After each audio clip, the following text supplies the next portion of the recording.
وزیر خزانہ محمد اورنگزیب نے واضح کیا ہے کہ ملک خیرات سے نہیں ٹیکسوں سے چلتا ہے۔ ملکی معیشت مستحکم ہو رہی ہے، مہنگائی میں بھی کمی آ رہی ہے۔ میڈیا سے گفتگو میں انہوں نے شرح سود جلد سنگل ڈیجٹ پر آنے کا دعویٰ بھی کیا۔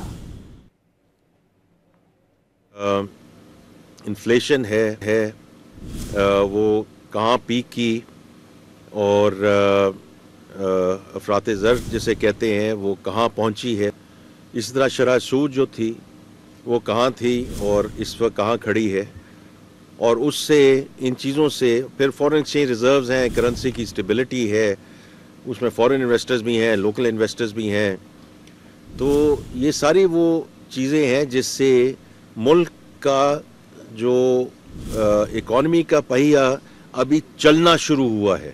آئی ایم شیور کہ جتنا یہ شرح سود کم ہوتی جائے گی اور انشاءاللہ سنگل ڈیجٹ کی طرف جائے گی، لیکن خیرات سے ملک نہیں چلتے۔